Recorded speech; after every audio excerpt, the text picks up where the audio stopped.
Vámonos ahora a Glasgow, Escocia, para conversar con el doctor Carlos Sanders Vélez, virólogo de la Universidad de Glasgow, sobre los dos temas de salud pública que pues han estado generando información y pues preocupación también: la hepatitis aguda infantil y el virus de la viruela del mono. ¿Qué tal, doctor? ¿Cómo estás? Buenos días, Pascal. Un saludo a todo el auditorio. Bueno, tú has estado escribiendo sobre estos temas en Excelsior. ¿Por cuál comenzamos? Y si quieres, actualicemos a la audiencia.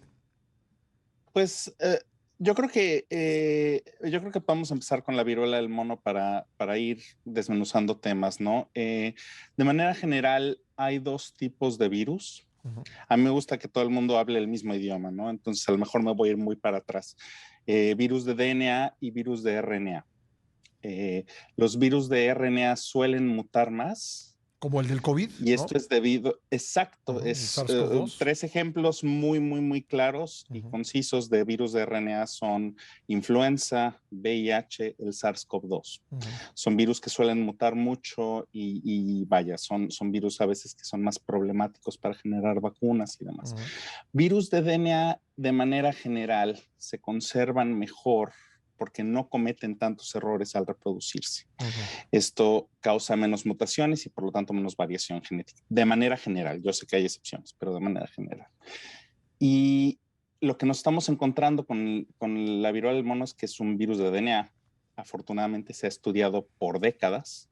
Estamos hablando que los primeros casos registrados en humanos datan de los 70 aproximadamente. Tenemos una vacuna que si bien se hizo pensando en viruela, tiene una actividad alta para prevenir enfermedad de viruela del mono. Tenemos también estudios que datan ya de hace un rato Ujú. de diferentes antivirales que se pueden usar en el caso de casos graves, ¿no? Entonces, aquí la cuestión en la viruela del mono, una es que ha sido uno de los brotes un poco más escandalosos porque no suele ser un virus que se transmita con facilidad de persona a persona, Ujú. ¿no? Ahora, han surgido a partir de lo que te he leído y otras cosas que he leído, pues hay algunas dudas de cómo se transmite. Hubo un momento de la semana pasada, un poco antes, donde se hablaba pues exclusivamente de una transmisión por fluidos, una transmisión de tipo sexual, por ejemplo. Pero ahora se comienza a hablar de una transmisión por aerosoles. ¿Qué es lo que se sabe?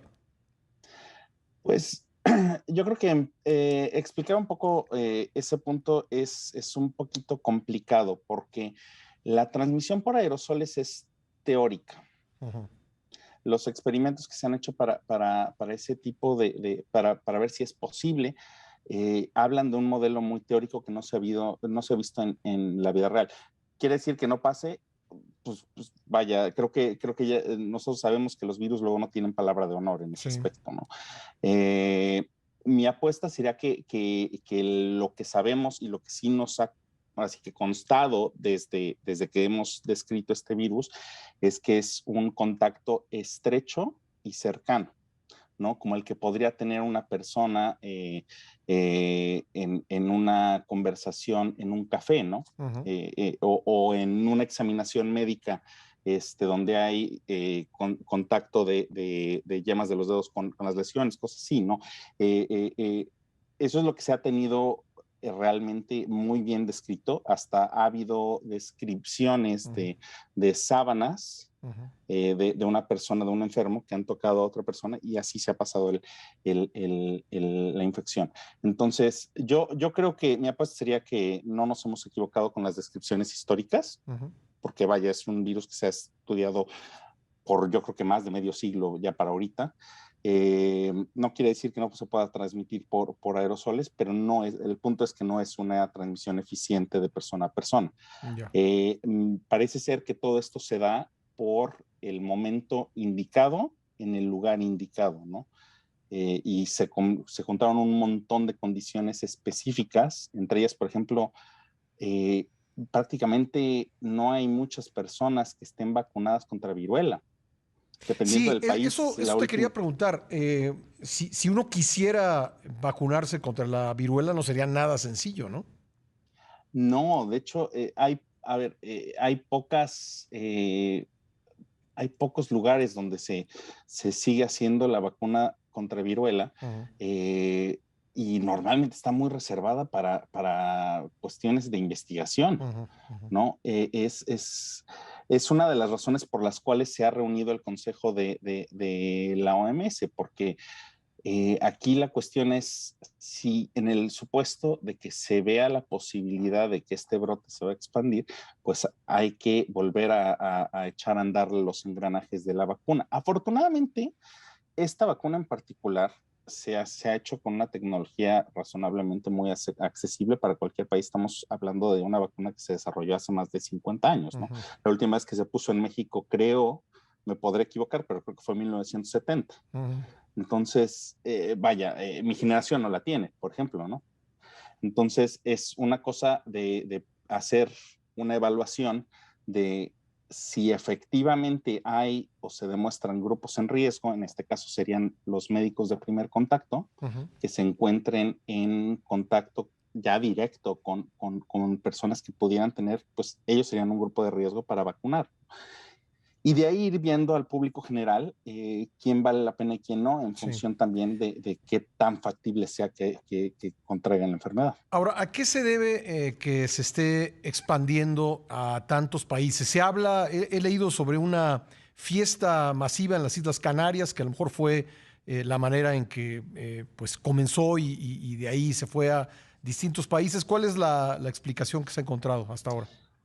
Parece ser que todo esto va por un contacto estrecho y un contacto estrecho, hace un momento estaba dando el ejemplo de un café, ¿no? Una cita entre dos personas, puede ser Sí. un contacto estrecho.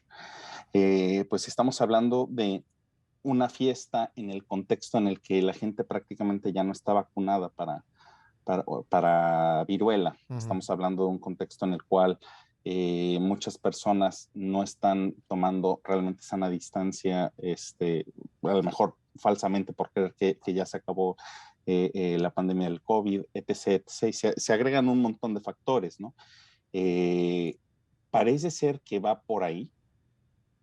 Eh, Obviamente se siguen estudiando lo importante es que efectivamente se confirme que no hay variaciones Ujú. genéticas de las muestras históricas que tenemos del virus, porque eso nos daría a entender que efectivamente ha sido una compilación Ujú. de condiciones idóneas para que el virus se vaya reproduciendo en humanos, ¿no?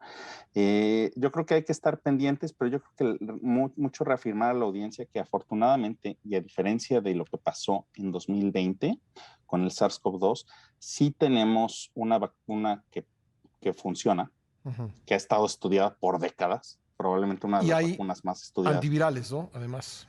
Y hay antivirales que si bien no se han probado específicamente Ujú. para el monkeypox, sí tienen resultados muy prometedores ya en modelos animales, ¿no? Ya.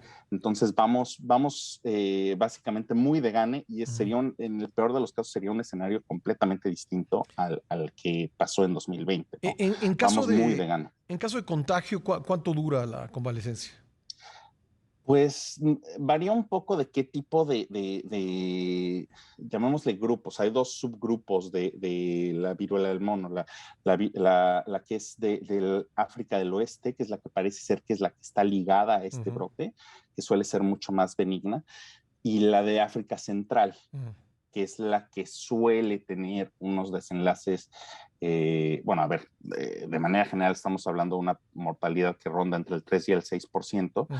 pero es la que suele estar más asociada a los casos graves, De acuerdo. ¿no? Todo el periodo de incubación es muy variable y puede durar de 5 a 21 días, ¿no? Y normalmente las personas se quejan primero de no tener energía, de empezar a sentir fiebre, una fiebre muy alta. Ujú, Estamos hablando de síntomas también muy específicos, ¿no? Y poco después de eso es cuando empiezan las erupciones en la zona usualmente donde fue el contacto. ujú, ujú. Entiendo. Bueno, si te parece, pasamos ahora a la hepatitis aguda, porque hace unos días Hubo un nuevo reporte en Reino Unido donde se detectaron los primeros casos y hay un poco más de conocimiento de esta enfermedad. Sí, pues yo creo que aquí otra vez voy a irme un poquito para atrás para que todos hablemos el mismo idioma. De manera general, las hepatitis las podemos dividir en dos. Hepatitis aguda, que son las que se producen, llamémoslo súbitamente en un periodo muy corto. Suelen ser por causas infecciosas, principalmente por el virus de hepatitis A. Hay un par de causas bacterianas como leptospirosis o algún medicamento específico. Luego tenemos hepatitis crónicas que se van desarrollando a través del tiempo y normalmente las dos causas principales serían alcoholismo, hepatitis C, el virus de la hepatitis C, ¿no? Lo que estamos viendo son casos de hepatitis aguda en menores de 15 años, en su mayoría menores de 5 años. Y en su gran mayoría entre las edades de 3 y 5 años. Pues lo primero que se sabe es que son niños que no han sido vacunados. Por ahí anda una teoría conspirativa que está relacionada a las vacunas, no tiene absolutamente nada que ver, son niños que no están vacunados.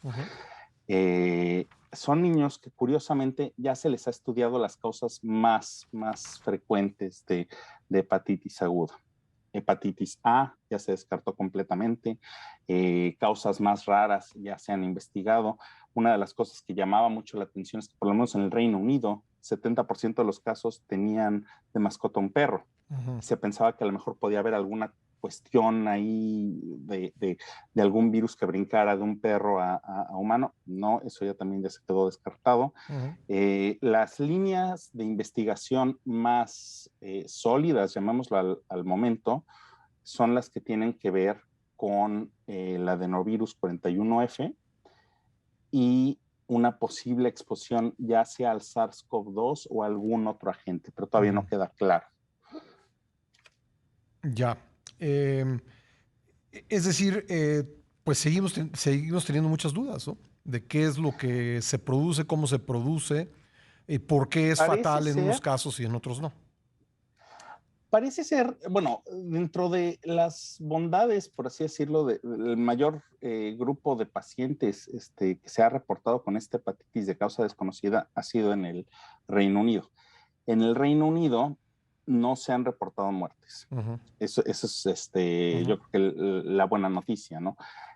Aproximadamente el 55% de los casos ya está en su casa. Entonces, vaya, parece ser que hay buenas noticias en ese aspecto, ¿no? Ahora, ¿qué es lo que la puede producir? De manera general, los investigadores titulares están centrados en 3 posibilidades grandes. Una es que, y todos creo que podemos estar de acuerdo en lo mismo, los niños que han crecido de 2020 para hoy han tenido infancias muy diferentes a las que la mayor parte de nosotros los adultos hemos tenido. Sí. Es altamente probable que no hayan tenido contacto con otros niños, es altamente probable que rutinas que nosotros esperaríamos de ellos pues no las hayan tenido, ¿no? Y esto limitaría también su exposición a virus que son, dentro de lo que cabe, esperados que uno encuentre, como los adenovirus. Los adenovirus normalmente son virus que nos causan síndromes catarrales, que nos causan a lo mejor picor en la garganta, fiebre muy baja, si acaso. Suelen tener cursos muy benignos. Sí. Entonces, una de las teorías es justamente que esa falta de exposición cause que el cuerpo no sepa cómo reaccionar ante este estímulo y en lugar de matar una mosca con un matamoscas, saca una escopeta y le pega un tiro al hígado, ¿no? Ese es puesto muy en términos es una reacción inmune, entonces. Exacto. Esa es una. La otra teoría que parece ser que podría tener cierta lógica. Todos hemos estado razonablemente encerrados del 2020 para acá. Curiosamente, los casos de hepatitis de causa desconocida se empiezan a reportar en el Reino Unido cuando legalmente las restricciones del SARS-CoV-2 terminan, más o menos a la segunda semana de abril. Entonces, una de las teorías que los investigadores creen es que hay una oleada increíblemente alta de de infecciones por adenovirus, porque la gente ya no está usando tanto cubrebocas, Claro. mal hecho, por cierto, hay que mantener nuestras medidas, pero este tipo de cosas favorecen una oleada de infecciones de adenovirus y hacen que un efecto raro se vea bajo la lupa del microscopio y se vea más grande de lo que realmente pudiera ser. Y la tercera teoría en la que se están fijando bastante es que sea el adenovirus más la acción de algún otro agente, que pudiera ser el SARS-CoV-2, pero todavía tampoco queda del todo claro. Entonces, al momento, las cosas que se están haciendo son secuenciar completamente todos